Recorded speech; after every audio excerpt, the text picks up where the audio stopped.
Updating ఏ document అనేది చాలా ఫ్రీక్వెంట్గా జరిగే ప్రాసెస్. మనము ఒక డాక్యుమెంట్ని సెలెక్ట్ చేస్తాం, దాంట్లో ఉన్న డేటాని మాడిఫై చేయడం, దాన్ని రీడ్ చేయడం ఎంత కామనో దాంట్లో ఉన్న డేటాని మాడిఫై చేయడం కూడా అంతే కామన్. సో అలా మాడిఫై చేయడానికి ప్రాసెస్ ఏంటి? సో అప్డేట్లో మెయిన్గా 3 మెథడ్స్ ఉన్నాయి. ఒకటి update 1, update many and replace 1. So update 1 చేసేటప్పుడు ఏం చేయాలి అనే దాని మీద మనం పర్ఫామ్ చేసేటప్పుడు సింపుల్గా మనము చూపించడానికి నేను ఏం చేయంటే exams.json అని ఒక కలెక్షన్ ఉంది, దాన్ని యూజ్ చేస్తున్నాను నేను. సో ఈ కలెక్షన్ని మీరు కూడా వాడుకోండి. సో సింపుల్గా ఉంటుంది. సో కలెక్షన్ కావాలంటే github.com/edupolyకి వెళ్తే mongodb-data-sets ఉంటాయి, దాంట్లో exams.json is the location. So ఇప్పుడు నేను ఆల్రెడీ ఇంక్లూడ్ చేసుకున్నాను, నా డెమో అనే డేటాబేస్లో నేను పెట్టుకున్నాను దీన్ని. దాంట్లో నేను వాడుతున్నాను ఇక్కడ db.exams.find. సో నా దగ్గర ఇలాగా ఒక 5 ఎగ్జామ్స్ ఉన్నట్టున్నాయి. HTML ఎగ్జామ్ టైటిల్ వచ్చేసి ఎలిమెంట్స్, మ్యాక్సిమమ్ ఆఫ్ మార్క్స్ 20, అట్లా 5 ఎగ్జామ్స్ ఉన్నాయి. దీంట్లో ఫస్ట్ అప్డేట్ చేద్దాం అనుకుంటున్నాను. ఏం అప్డేట్ చేద్దాం అనుకుంటున్నానంటే CSS సబ్జెక్ట్కి సంబంధించిన ఇక్కడ 2 ఎగ్జామ్స్ ఉన్నాయి కదా. సో ఈ ID3లో ఉన్న ఎగ్జామ్ టైటిల్ వచ్చేసి బాక్స్ మోడల్ విత్ ఫ్లెక్స్ అని పెడదాం అనుకుంటున్నాను. సో దాన్ని ఎలా రాస్తాం? db.exams.update1 of. So first update 1 అంటున్నాం కాబట్టి మనము ఏ డాక్యుమెంట్ని అయితే సెలెక్ట్ చేయాలనుకుంటున్నామో ఆ డాక్యుమెంట్ పేరు ID ఈజ్ 3, ఏం అప్డేట్ చేయాలనుకుంటున్నాం అనేది సెకండ్ ఆర్గ్యుమెంట్. దీంట్లో ఏంటది? Exam title is flex box design. So ఇప్పుడు రిక్వైర్డ్ ఇది ఎర్రర్ వస్తుంది. సో ఎందుకు ఎర్రర్ వస్తుంది అని అంటే మనము ఇలాంటిది ఏదైనా అప్డేట్ చేయాలి అని అంటే సెట్ అనే ఆపరేటర్ యూజ్ చేయాల్సి ఉంటుంది. So what ever you have return ఇది మొత్తం కూడా ఒక ఆపరేటర్ లోపల పెట్టాలి, $set అని. యాక్చువల్గా ఇంతకుముందు ఉంది ఇది. ఓకే, ఇక్కడ చూస్తే ఇన్సర్టెడ్ ID ఈజ్ నల్, అంటే కొత్తగా ఇన్సర్ట్ అయింది ఏం లేదు, కానీ అక్నాలెడ్జ్మెంట్ ట్రూ వస్తుంది, మోడిఫైడ్ కౌంట్ ఈజ్ 1 అని. సో ఇప్పుడు కనుక మనము ఫైండ్ చూసుకున్నట్లయితే CSSలో ఫ్లెక్స్ బాక్స్ డిజైన్ అని పేరు మారిపోయింది. ఈ రకంగా మనము ఒక పర్టిక్యులర్ ఐటమ్ని అప్డేట్ చేయొచ్చు. ఓకే, రెండోది కూడా చేయొచ్చు, దట్ ఈస్ మ్యాక్సిమం మార్క్స్ని మనము ఇంక్రిమెంట్ చేయడం అన్నమాట. అయితే ఇక్కడ మీరు అబ్జర్వ్ చేస్తే మిగతావన్నీ మ్యాక్సిమం మార్క్స్ అన్నీ స్ట్రింగ్స్లో ఉన్నాయి, ఇదొక్క కేసు తప్ప. సో ఫస్ట్ ఆఫ్ ఆల్ మనము వాటిని స్ట్రింగ్ నుంచి ఒక నెంబర్లోకి మార్చుకోవాలి. సో దానికోసం యాక్చువల్గా ఈ అగ్రిగేషన్ పైప్ లైన్ అనేది నేను సపరేట్గా నెక్స్ట్ సిరీస్లో చెప్తాను. అడ్వాన్స్డ్ సిరీస్ మొత్తం అంతా కూడా అగ్రిగేషన్ పైప్ లైనే ఉంటుంది. అప్పటి వరకు కొంచెం ఓపిక పట్టండి. ఈ లోపల మీకోసం ఒక చిన్న లైన్ రాస్తున్నాను. కలెక్షన్ నేమ్ డాట్ అగ్రిగేట్ అని చెప్పి యాడ్ ఫీల్డ్స్ని యూజ్ చేసి, అదే ఒక ఆపరేటర్, ఆ ఆపరేటర్ని యూజ్ చేసి మనము toInt అనే ఆపరేటర్ ఇంకొకటి ఉంది, దాన్ని అప్లై చేస్తే మన మ్యాక్సిమం మార్క్స్ కాస్త ఇంటీజర్గా మారుతాయి. సో దాన్ని ఎలా అప్లై చేస్తానో చూడండి. So exams.aggregate of. సో దీంట్లో డైరెక్ట్గా మనం ఏం చేయొచ్చు, $యాడ్ ఫీల్డ్స్ ఉంది, యాడ్ ఫీల్డ్స్ లోపల ఇప్పుడు మనము ఏ పర్టికులర్ ఫీల్డ్ మీద అయితే మనం అప్లై చేయాలనుకుంటున్నామో మార్క్స్ ఈజ్ అని చెప్పి దాంట్లో $toInt ఆఫ్ మ్యాక్స్ మార్క్స్ అంటే మ్యాక్స్ మార్క్స్ని ఇంటీజర్లోకి మార్చుకుంటున్నాం. సో ఇప్పుడు ఇక్కడ అబ్జర్వ్ చేస్తే మీరు ఇవన్నీ కూడా ఇంటీజర్స్లోకి మారిపోయినాయి. మ్యాక్సిమం మార్క్స్ ఇంతకుముందు ఇవన్నీ స్ట్రింగ్స్లో ఉండే, ఇప్పుడు ఇంటీజర్స్లోకి మారిపోయినాయి. ఓకే, సో జస్ట్ ఆ క్వరీ కూడా చూపించాలని అనిపించి చూపిస్తున్నాను. బట్ ఓవరాల్గా చూస్తే మనకు అది ప్రస్తుతానికి అవసరం లేదు. మనం మాట్లాడుకునేవి మూడే. అప్డేట్ 1, అప్డేట్ మెనీ అని చెప్పేసి నేను చూపిద్దామని.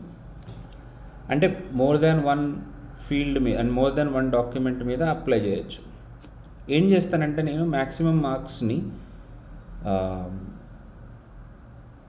ఒక 10 మార్క్స్ యాడ్ చేద్దామని అనుకుంటున్నాను ప్రతిదానికి, ప్రతి డాక్యుమెంట్లో ఉన్న మ్యాక్సిమం మార్క్స్కి. దాన్ని ఎలా చేస్తాము? డీబీ డాట్ అప్డేట్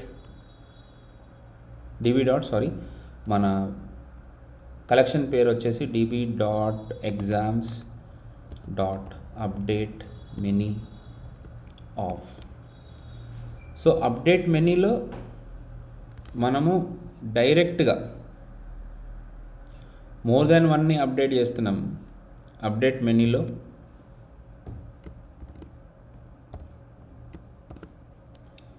అన్నిటినీ సెలెక్ట్ చేసి, ఓకే చూద్దాం, అన్నిటినీ సెలెక్ట్ చేద్దాం. What I'm suppose to do,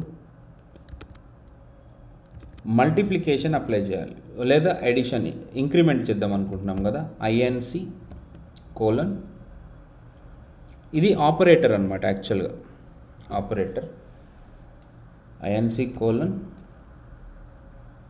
max marks colon 10. So ఇక్కడేమంటుంది? INC of non numeric type.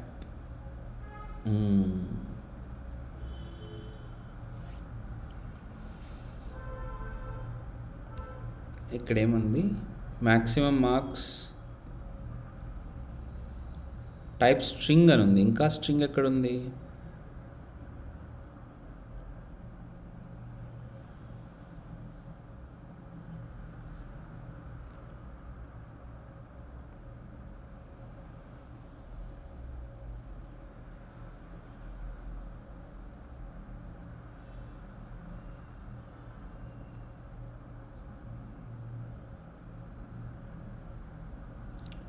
ఇదంతా స్ట్రింగ్లో లేదు కదా.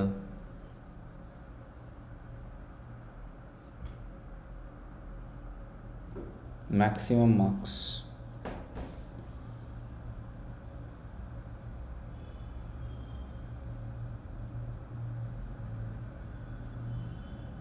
ఓకే, ఒకసారి క్లోజ్ చేసి మళ్ళీ ఓపెన్ చేస్తాను. Let us not think too much about it. మనం అక్కడ అర్థం చేసుకోవాల్సింది use demo DB dot exams dot update many of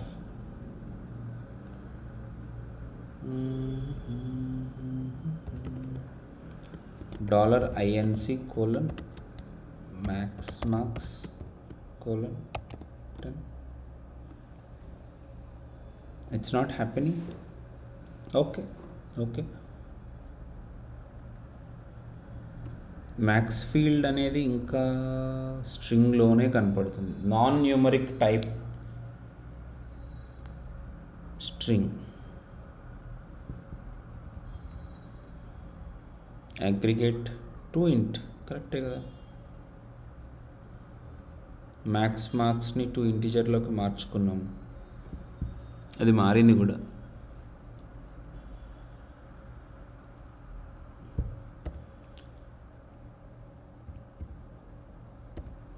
okay, relax. So update many అని కాకుండా ఒక్కసారి అప్డేట్ 1 అని కూడా చూద్దాం, ట్రై చేద్దాం. Okay, 1 minute. ఒకసారి ఇంక్రిమెంట్ని కొంచెం ఇంకొకసారి సబ్జెక్ట్ నేమ్ ఈజ్ సిఎస్ఎస్కి అప్లై చేసి చూద్దాం. అబ్బే, సిఎస్ఎస్ కూడా అప్లై కావట్లేదు. Okay, relax. అది నెంబర్గా మారినట్టే కనపడుతుంది, మరి నెంబర్ కాదు అని అంటుంది. మేబీ డేటాబేస్ రీఫ్రెష్ అవ్వలేదా, ఏం జరిగింది అనేది even I had to checkout. But ఈ లోపల అప్డేట్ మెనీని మనము మ్యాక్సిమం మార్క్స్కే కాకుండా ఐడి మీద కూడా అప్లై చేయొచ్చు. సో ఐడి మీద అప్లై చేస్తే అక్కడ 2 పర్టిక్యులర్ రికార్డ్స్ అనేవి అప్డేట్ అయినాయి. సో మనము ఏ విధమైన సెలెక్షన్ చేయకుండా కనుక మనం వదిలేస్తే అన్నిటినీ సెలెక్ట్ చేసి ప్రతి దానికి అప్డేట్ 10 అని ఇస్తుంది. 5 ఆబ్జెక్ట్స్ మారినాయి, డాక్యుమెంట్స్ మారినాయి. ఇప్పుడు మన దగ్గర ఏమున్నాయని కనుక చూస్తే ఫైండ్లో ప్రతిదాని ఐడి 2021 మారింది. ఇక్కడ ఐడి చూడండి, ఇంక్రిమెంట్ అయిపోయింది, ప్రతిదానికి ఇంక్రిమెంట్ అయింది. So this way we can actually change the multiple documents data by using increment. Even multiplication కూడా అప్లై చేయొచ్చు. ఆపరేటర్, అది ఇంకొక ఆపరేటర్, దాన్ని కూడా యూజ్ చేయండి. తర్వాత రీప్లేస్ 1 అని ఒకటి ఉంది. ఇదేంటి అని అంటే కంప్లీట్ డాక్యుమెంట్నే రీప్లేస్ చేసేస్తుంది. సో ఫర్ ఎగ్జాంపుల్ ఇక్కడ ఫ్లెక్స్ బాక్స్ డిజైన్ అని ఉంది కదా, దీన్ని నేను బాక్స్ మోడల్లోకి మార్చుకుంటాను. నేను యాక్చువల్లీ ఇందాకనే మార్చిన టెస్ట్ చేసేటప్పుడు. సో మీరు కనుక డైరెక్ట్గా ఆ కలెక్షన్ నుంచి యూస్ చేస్తే మీకు బాక్స్ మోడల్ కనపడుతుంది, దాన్ని ఫ్లెక్స్ బాక్స్ డిజైన్గా మార్చుకోండి. సో dp.exams.replace1 ఆఫ్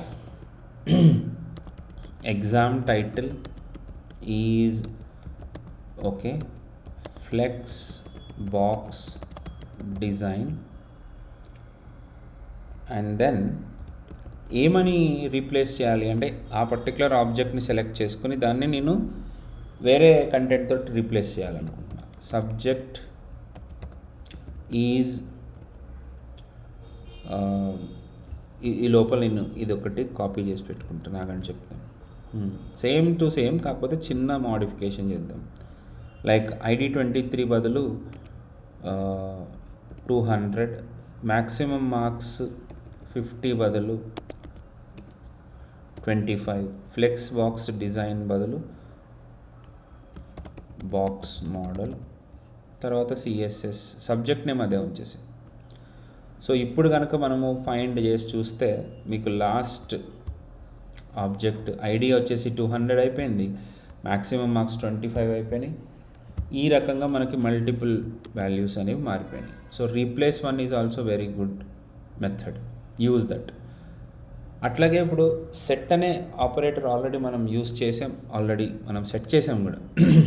ఇప్పుడు ఫర్ ఎగ్జాంపుల్ నేను ఏదైనా ఒక డాక్యుమెంట్ని సెలెక్ట్ చేసుకుని అప్డేట్ 1లోనే, so subject name is HTML. దీంట్లో నేను ఏం చేయొచ్చు అని అంటే సెట్ యూజ్ చేస్తే, ఒకవేళ ఆల్రెడీ ఆ పర్టికులర్ ప్రాపర్టీ ఉంటే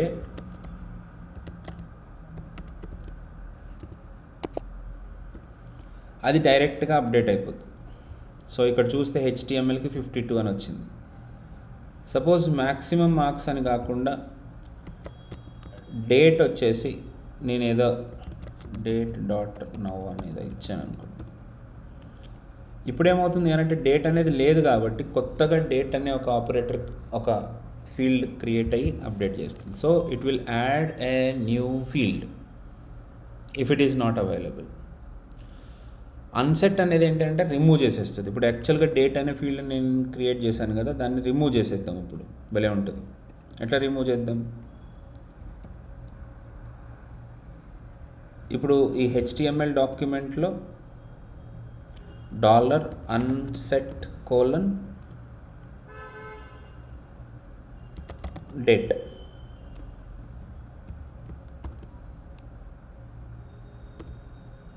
okay.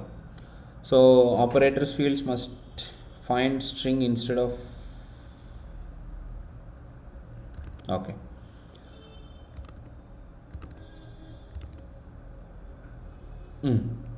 డైరెక్ట్గా ఆ పేరు ఇచ్చేయండి అంటున్నాడు. Date is not defined.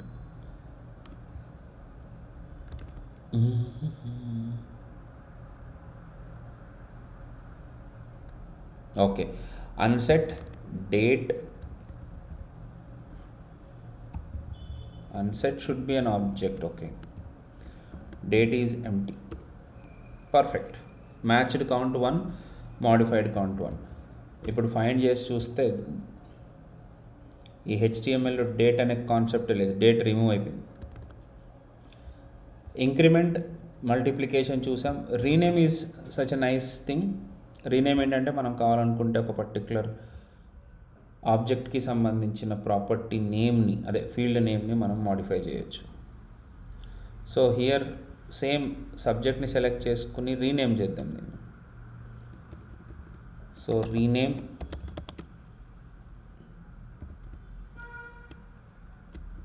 దేంతో రీనేమ్ చేయాలి? Rename old name with new name. Old name ఏముంది? మ్యాక్స్ మార్క్స్ని మనము ఎంఎం అని రీప్లేస్ చేద్దాం. ఓకే, సో ఇప్పుడు ఫైండ్ చూస్తే మ్యాక్స్ మార్క్స్ పోయి ఎంఎం రావాలి. ఇదిగోండి ఇక్కడ ఎంఎం అని వచ్చింది. So to keep that back మనం ఎంఎంని మ్యాక్స్ మార్క్స్ తోటి రీప్లేస్ చేద్దాం.